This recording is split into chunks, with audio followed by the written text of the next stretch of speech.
Welcome at PASC 2024 from ETH Zurich. I'm here with Jay Lofsted from Sandia National Lab. Jay, you were a chair of a mini symposium here at the PASC conference.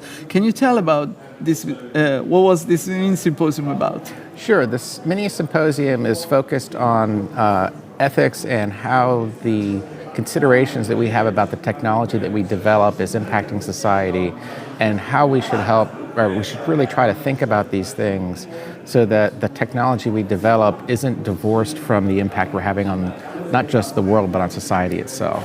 So the talks that we had were focusing on how do we incorporate ethics into education, how do we incorporate ethics into our project plans, looking at ethics across the environmental and cultural impacts, and then I was looking at like large language models and what impact they're having on society. That's very interesting because these are new type of discussions that we are having in this mini symposium. If there is one main takeaway message, what would that be? For me, my goal is to have people start to think about these things so they don't just say, I want to make a lot of money, or this technology is something that's really interesting, but they don't think about what impact the technology is going to have on people in the world around us. So that really just start to think about these things, not necessarily have to be an expert and consider all the implications, but just considering it to start with will change a lot of what we do and make the world a better place.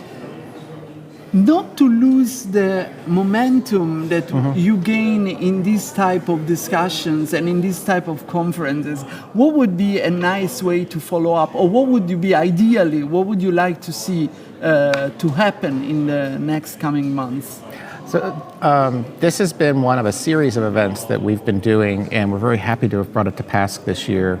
We started this at SC19 in 2019, obviously. And we then brought it to ISC 2 years ago, and now we have it at PASC. So we're having an ability to talk with the community abroad and have people continue to be involved.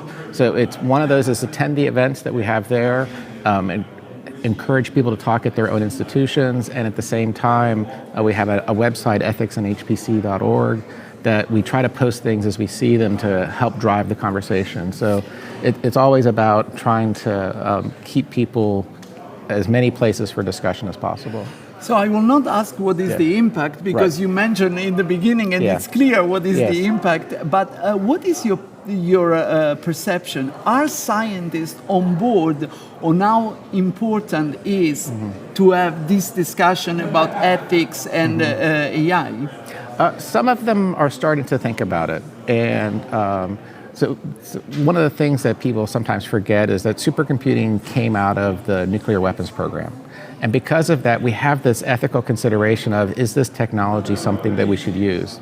The fact that it's benefited humanity ultimately gives us other reasons why we want to support it. And some people don't want to think about those things at all in their work. They just want to do things that benefit whatever cause that they're working for, be it a government or something else. But other people are now looking at this and saying, this is something that I want to have drive my work, and I'm starting to get options on where I work so that I can actually make better choices for me personally. And also to make a difference. Exactly.